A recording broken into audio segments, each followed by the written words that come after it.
In this video, I'm going to show you how to read a research article fast. Hi friends, I'm Matthew Courtney and I help schools help kids, and on this channel we talk all about evidence-informed school improvement. So if you're into that, hit subscribe and come be a part of our community of improvers.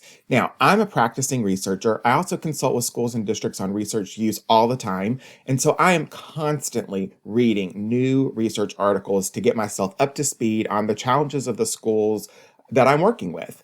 And in this video, I want to share with you how I process research articles very quickly so that I can get through a lot of literature really fast. And all you have to remember is to read it. We're going to read the abstract and introduction to get an overview of the study. We're going to examine the headings, subheadings, and visuals to understand the organization of the article. We're going to analyze the methods and results to understand how the study was conducted and what the findings were. We're then going to determine the areas that you will need to revisit, such as elements of the literature review. We will identify any gaps or limitations in the study that could be addressed in future research. And then we're going to take notes and summarize the main point of the article so we can remember it later. Let's walk through each of these elements together using the research article you see on the screen. This is an article that I published in 2022 called Initiating School Improvement: An Analysis of Improvement Priorities, issued by the Kentucky Department of Education. I'll link to it down in the description in case it's something that you might want to read later. Okay, so we're going to start right at the top. We're going to read the abstract introduction and get an overview of the article. So as we scroll down here, every research article that you find in a peer-reviewed journal is going to start with an abstract. An abstract is usually 250 to 300 words, and it should summarize the entire article. It should give a little background about why the article matters, a very brief overview of the types of methods that were deployed, and some key findings that you can reference later. Why do we start here? Because if the abstract doesn't resonate with me and the project that I'm working on, then I don't need to spend time reading the rest of the article. So I can read through the abstract. If I keep going, there's also a very brief introduction here. I can read through those and get a deeper understanding of what's going on with this article and whether or not it's something that I really need to read. So as I skim through here, we can see that this article is about the identification of low-performing schools and the 476 suggested first steps issued by the Kentucky Department of Education. And we can also see that this was a qualitative study and that it yielded 38 essential improvement priorities divided among 8 themes. So if you're a school improvement kind of person, I assume you are if you're watching videos on my channel, then this article should be resonating with you already. All right, the next step. Examine the headings, subheadings, and visuals to understand the organization of the article. This is where most people get reading a research article completely wrong. It's not a book. We don't start at the top and read all the way through. We're going to use the subheadings in this article to help us figure out what we need to know and where we need to direct our attention. So as I scroll through the article here, I'm going to keep my eyes out for the different segments and the different subheadings. So first, here's our literature review. We can see that it starts with a brief discussion of its school improvement models. That's something I might want to come back and revisit later. It discusses the literature related to challenges to initiating school improvement. I'll keep scrolling. What else do I got here? Identification and initiation of school improvement in Kentucky. So if you're not from Kentucky, this might be a valuable thing for you to go back and look at to understand how the Kentucky Department of Education initiates school improvement. Then I'm going to get to my research methods. This is where I know I'm going to find all the information about what the researcher actually did during this process. So I'm going to just kind of skim through this one because we're going to come back and read that with a little more detail. Here's our results. I'm going to come back to that too after I review my methods. I see here's some tables. Tables are always nice for me to know and go back and look at. So I can kind of make a mental note here. There's some tables I'm going to come back to. And then there's a discussion. The discussion includes a reflection on Kentucky's process, some common themes among the EIPs, a little table here, implications for school and system leaders. If I'm a school and system leader, this is something I'm going to want to come back and read. Some limitations, always important to consider limitations, a brief conclusion, and references. Okay, so I've examined all my headings. I know how this article is structured. Now I can make a game plan for how I'm going to tackle it. The next step is to analyze the methods and results to understand how the study was conducted and what the findings were. Okay, so now I'm back at my methods section, and I always like to go here first after I've already kind of skimmed through the article because I want to get an understanding for what this researcher actually did. That's going to really help me later as I try to synthesize this information with other articles. So I can see here, there's a nice subheading about data sources. And so I can look and see these are diagnostic review reports from 2012 to 2019-20 school year. So it's quite a bit of data that's here. A little bit of disruption due to COVID-19. That's an important thing for me to recognize as well.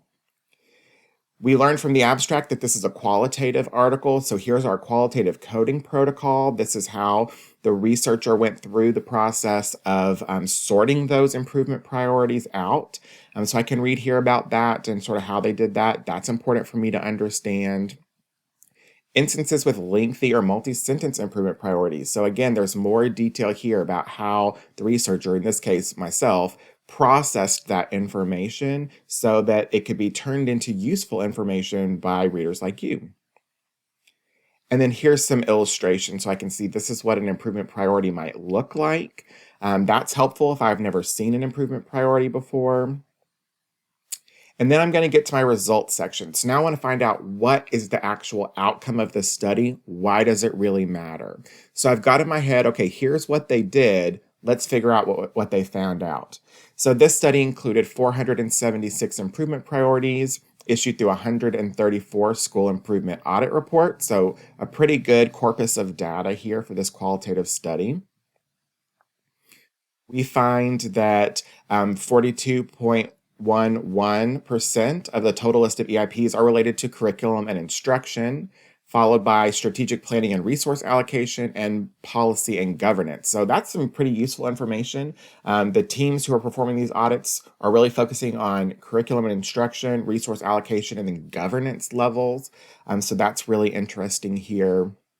I can also see that curriculum instruction and assessment and data use have been issued every year since the program's inception. So that's really helpful too to think about over the course of 10 years of data, we really are looking at jump-starting school improvement through curriculum instruction and assessment and data use kinds of activities.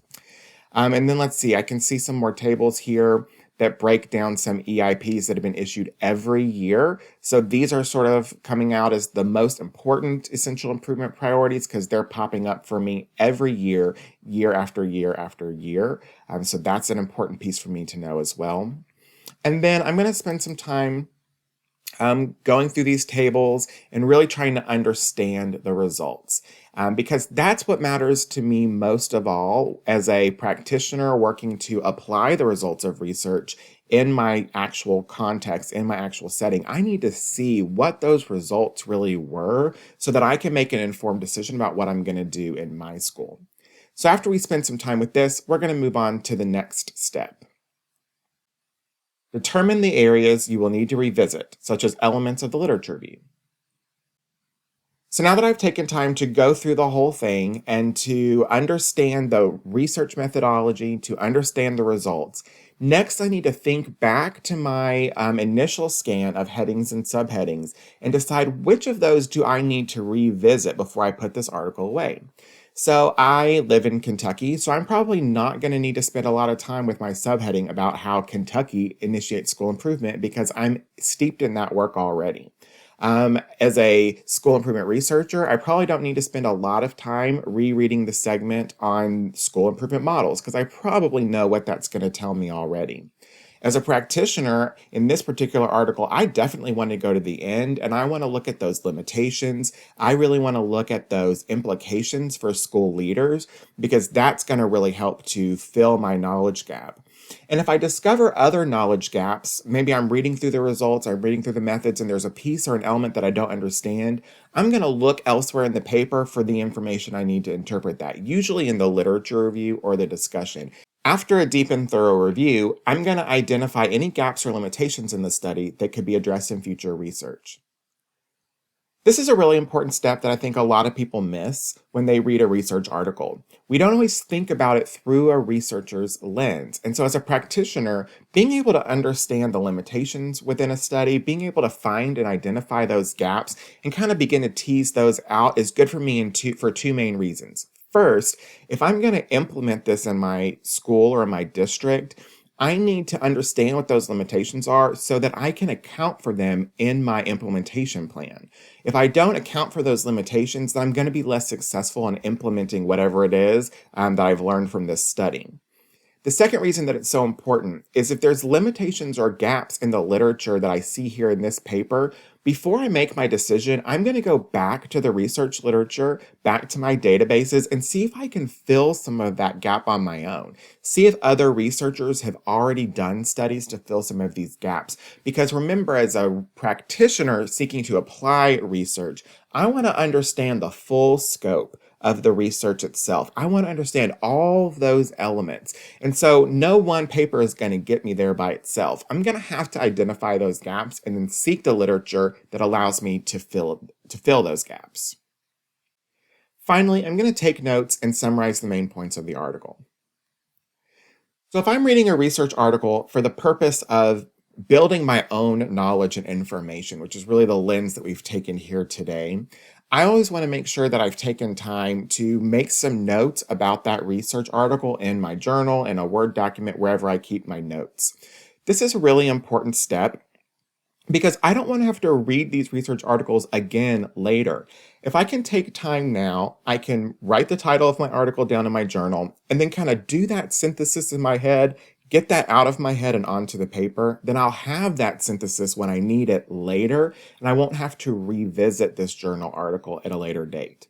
Another great way to do this as a practitioner is if you've got a collection of research that you think you're going to refer to often, use like the comments function in your PDF viewer, or you can print them and handwrite and keep a notebook where all of your notes can be right there within the article. That way, if I do think I'm going to revisit this article later, I've already got those notes and those flags and those comments, and they can direct my attention right where I need it to go. So remember, the next time you need to read a research article, just remember to read it. Break the article down, go through in individual steps, and don't try to read the article from start to finish. Really be methodical at how you're going to tackle this research article and tease out the pieces of information that you really need to know. I hope that you found some value in this video today. If you did, make sure you hit subscribe and come be a part of our community of improvers, and check out some of these other videos on my channel before you leave today. See you next time.